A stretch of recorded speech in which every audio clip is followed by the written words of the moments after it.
প্রিয় দেশবাসী এবং বিপ্লবী ছাত্র জনতা, আপনারা জানেন যে ছাত্র জনতার ঐতিহাসিক গণ অভ্যুত্থানের মাধ্যমে 2024 সালের 5ই আগস্ট বাংলাদেশের মাটি থেকে মুজিববাদ নামক ফ্যাসিবাদী মতাদর্শের যে রাজনৈতিক দল আওয়ামী লীগকে বাংলাদেশের ছাত্র জনতা উৎখাত করেছিল।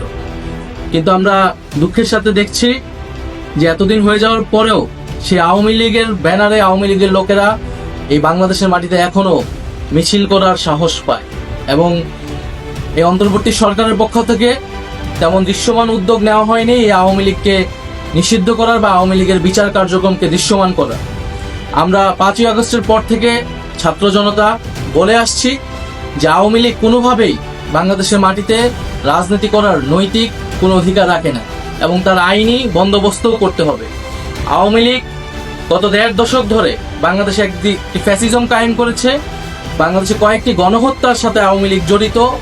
আমরা জানি পিলখানা হত্যাকাণ্ড থেকে শুরু করে হেফাজতের শাপলা হত্যাকাণ্ড, মোদি বিরোধী আন্দোলনের হত্যাকাণ্ড এবং সর্বশেষ জুলাই আন্দোলনের হত্যাকাণ্ড। এছাড়া বিরোধী রাজনৈতিক লোকেরা গুম খুনের ক্রসফায়ারের শিকার হয়েছে। এই সব কিছুর বিচারের জন্যই কিন্তু এই গণ অভ্যুত্থান হয়েছিল এবং আওয়ামী লীগকে আমরা দলগতভাবে বিচারের দাবি জানিয়েছিলাম, সেটিও আমাদের সামনে দৃশ্যমান হয়নি।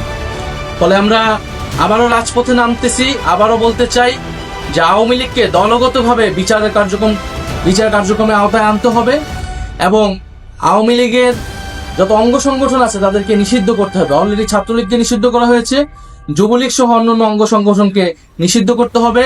বিচার চলাকালীন তার নিবন্ধন বাতিল করতে হবে এবং রাজনৈতিক সাংগঠনিক কার্যক্রম নিষিদ্ধ করে আইন বাস্তবায়ন করতে হবে। সেই উদ্দেশ্যে আগামীকাল 2রা মে বাদ জুমা জাতীয় নাগরিক পার্টি ঢাকা মহানগরীর উদ্যোগে বায়তুল মোকাররমের দক্ষিণ গেটে একটি বিক্ষোভ সমাবেশের আয়োজন করা হচ্ছে। আপনারা দলে দলে সেই বিক্ষোভ সমাবেশে যোগদান করুন এবং গণ অভ্যুত্থানের যে আমাদের প্রতিশ্রুতি ছিল যে একটি ফ্যাসিস্ট মুক্ত বাংলাদেশ তৈরি করা, ফ্যাসিজমকে আর কখনোই বাংলার মাটিতে জায়গা করতে না দেওয়া এবং আওয়ামী লীগের যেই গণহত্যা যে অপরাধ তারা করেছে সেই সকল কিছুর বিচার নিশ্চিত করা, এই সব কিছু আমাদের জুলাই আন্দোলনের প্রতিশ্রুতি এবং আমাদের শহীদদের প্রতি আমাদের প্রতিশ্রুতি।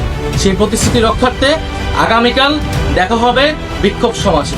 ইনকিলাব জিন্দাবাদ।